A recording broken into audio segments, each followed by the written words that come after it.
Hello everyone, I am back to do my third installment of my Inkventory. So I'm starting today with greens, and I'm splitting up the greens into two sections, lighter greens and darker greens, just because I have so many and I want them to be able to fit on 2 pages.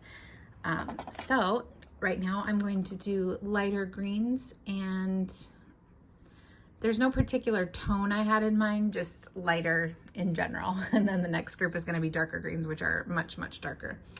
So first I will start with KWZ Green Gold 2. And this is one of my very favorite inks. I had this inked up for a long time in the spring, and I really enjoyed it. Again, the KWZ inks are so pleasant to work with. They're so wet and just flow out of any pen, it seems like. And this is a really beautiful color. And I noticed yesterday that I could have been zoomed in a little bit more, so let me do that. So this is, yeah, this beautiful, bright, springy, light green. And it had good saturation, good color in a pen and in writing. So KWZ Green Gold number 2. I don't have Rohrer and Klingner Alt Goldgrün, but this does remind me of it from what I have seen in other people's videos. Like, it looks very similar.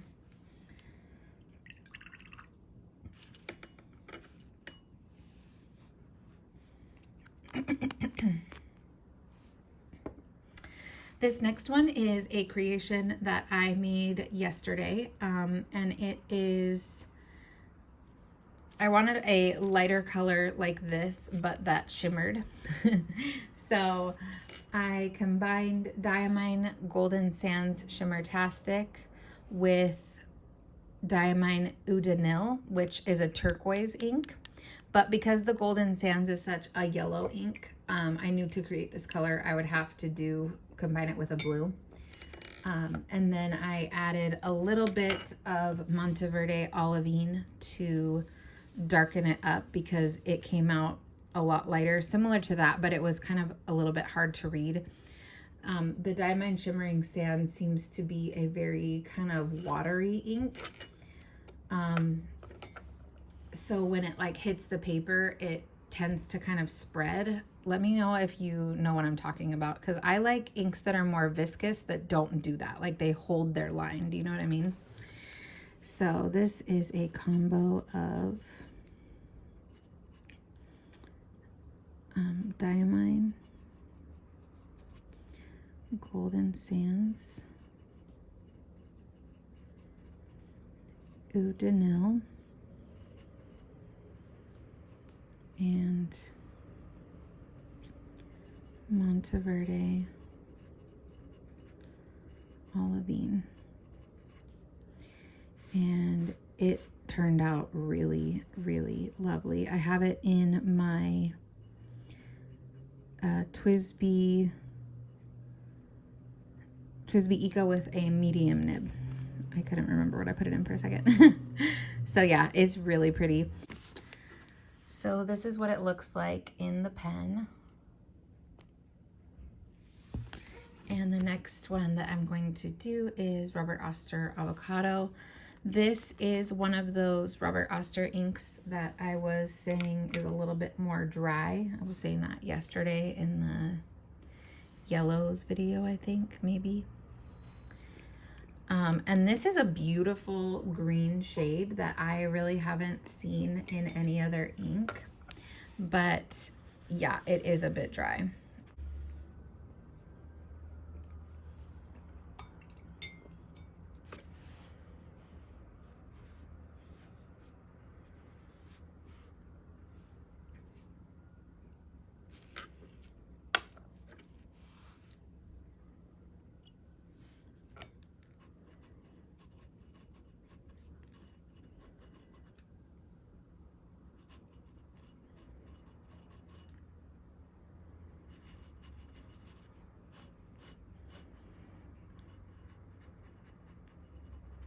It's just a really pretty color. Okay, the next one is Vinta Piloncitos. This is in reference to the first gold coins that were found in the Philippines. They were found by archaeologists and they're called piloncitos. This color is so stinking gorgeous. However, it is so loaded with shimmer that I put it in a TWSBI Diamond 580 medium nib, which is a super wet nib. And within 5 minutes, it was completely clogged and would not write, just refused to write from there on out. So I had to unink it. And since then, I have been able to combine it with other inks to create other beautiful shimmer inks. But I don't think I'll be able to use this on its own. I can't imagine what pen it would work in if it doesn't work in the TWSBI Eco or the TWSBI Diamond, because that has a huge feed and it's a super wet pen. So I don't know. But anyways, it is such a beautiful ink. And I love the tone of green that it is. I did actually just combine it with Robert Oster Avocado and Monteverde Olivine, and I'm going to ink that up, and I hope that that works because, yeah, stunning. I really wanted to use this. Like, I love this ink so much.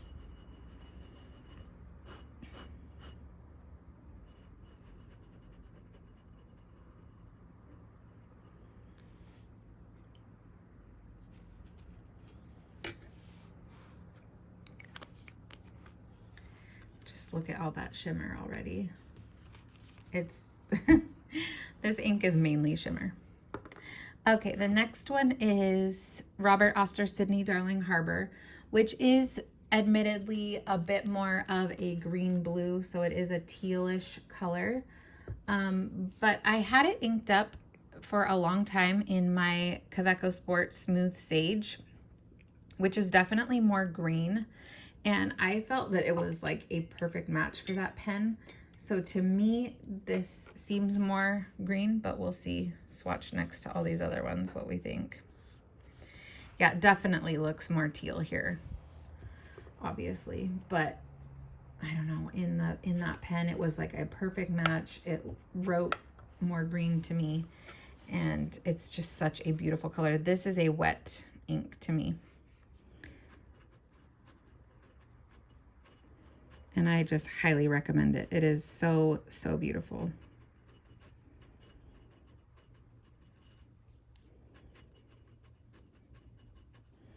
I think this is definitely one that I will be getting a bottle of because it's such a unique color as well. I don't have anything else like it really in my collection. Like, it's just so, so pretty.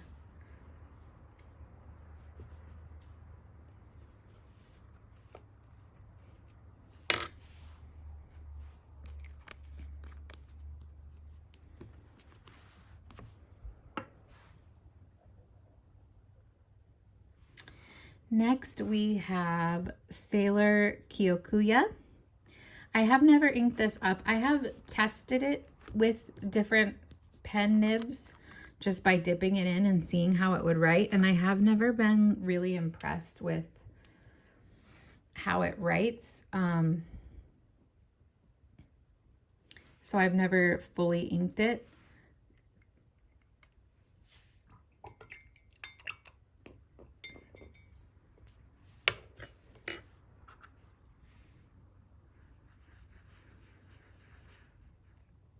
It's definitely a sailor ink. It seems like all of the sailor inks I've gotten, with the exception of a few, are hard to describe, different colors, chromo shading, just kind of hard and elusive to categorize. So this definitely looks more gray-green, emphasis on the gray, with a pinkish shift. So I do want to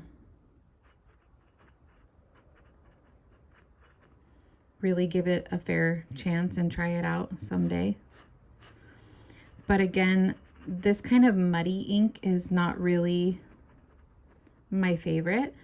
I tend to gravitate towards the brighter colors, and it's funny because when I started my fountain pen journey, I thought I don't need other inks. I just like black and maybe brown, and that's it. And now I don't want to use anything even remotely close to black. Like, I do not want to use grays. I don't really feel drawn to this type of color. The browns have to be like a pretty pronounced brown. So yeah, this is not my favorite type of color, but I can see why people would like it. It definitely is drying down like a lighter green brown color. That's Kyokuya. That would actually probably be a really good color for like November. A good transition into winter color. See how it is drying down pretty brown there. So we'll take a closer look at that in a little bit. And then this is Sailor Ink Studio 370. Similarly, I've tried this on different nibs, but I've never inked it up because it never seemed like enjoyable with any of the nibs that I kind of tested it out with.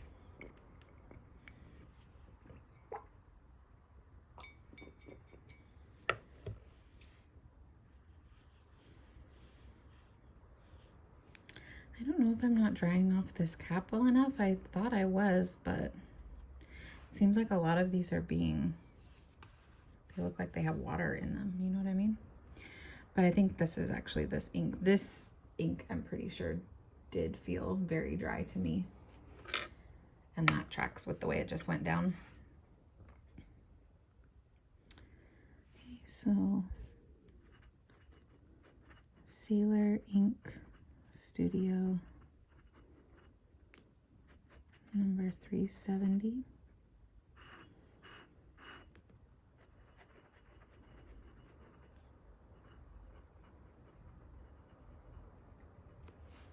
This is more of an army green gray.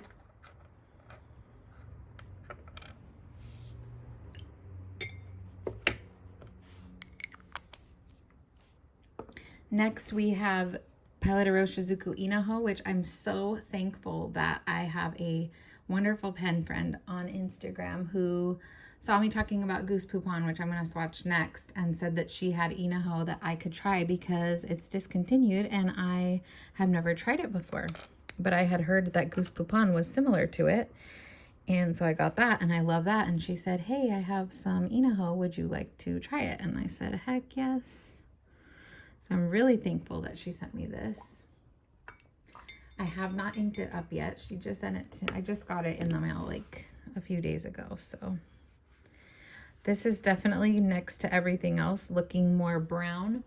And I know I've heard people say that it's hard to categorize between green and brown. Some say it's green, some say it's brown. I think it lives in that middle land.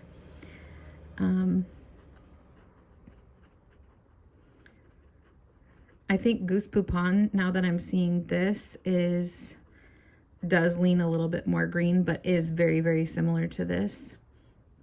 So it's really, this is really pretty. And I love the Iroshizuku formulas. So I'm kind of like, I want to use this sparingly since I know I won't be able to get any more. But this is a beautiful color.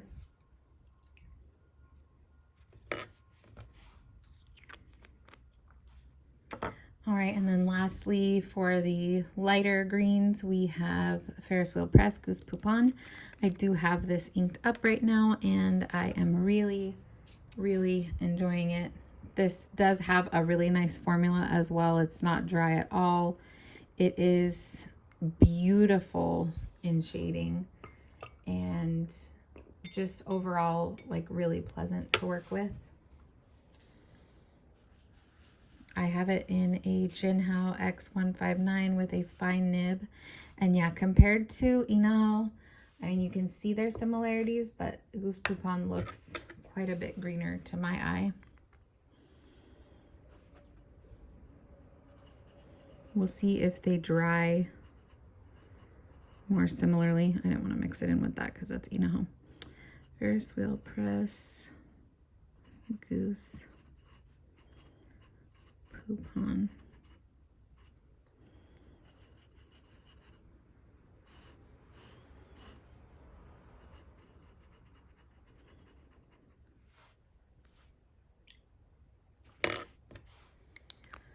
All right, so I will come back when these are fully dry and we will take a look. All right, so here we have them all dry. And let's take a look. There is KWZ Green Gold. This ink, I just remembered now looking at this, has some fantastic shading in a pen. You can kind of see the variations here in these two little lines, and just such a pleasure to work with. I love that color.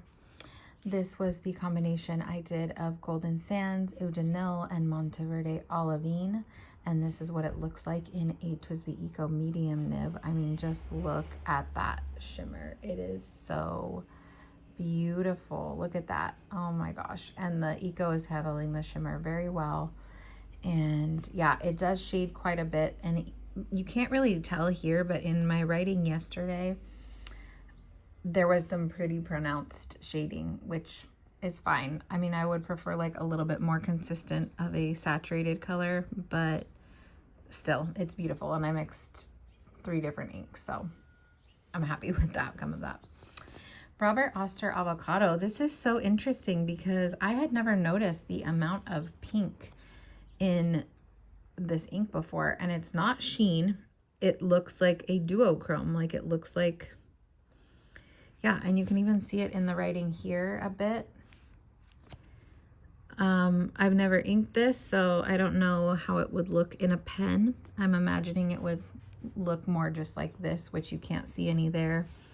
But that is a beautiful and fascinating color. Again, it's unlike any color that I have in my collection, so I really like that. I think it's a really cool green. Then we have Venta Piloncitos, and you can see why it clogged my pen because it's just all gold shimmer. Like, it is seriously just gold shimmer with a green base. In the writing even, you can see all the shimmer, and it's just so beautiful. I really love that color. Then we have Robert Oster Sydney Darling Harbor, another one of my favorites. This also has quite a bit of pink in it, which is interesting. And it has some nice like kind of halo around these heavier swatches. In the pen, it does look more like these lines right here. And beautiful ink. Loved writing with this. I'm excited to ink it up again. Doing this swatch makes me want to ink it up again for fall because it's just such a beautiful, unique color. Then we have Sailor Kyokuya, and yeah, it dried down to, you can definitely see some pink in there as well. It dried down. In person, it definitely looks like a green brown, and I'm sure that's how it would look in a pen. So not my favorite color, but it is a nice color. And then we have Sailor Ink Studio, which probably is my least favorite out of all of these. Just because it's such like a dusty, kind of flat, chalky green. It's just not my favorite. Then we have Eros Shizuku Inaho and Ferris Wheel Press Goose Poupon. These are very similar. As they have dried, they look more similar than they did when they were wet. Ferris Wheel Press definitely is a bit more green, and this is a bit more brown, but extremely similar, both beautiful. I'm excited to have them both. And as far as being in a pen, I can speak to the Goose Poupon being an excellent writer. And it does in a pen have quite a bit of shading, ranging from these lighter greens that you see here to this darker green that you see over here. So those are the light green batch, and I will be back with my dark greens.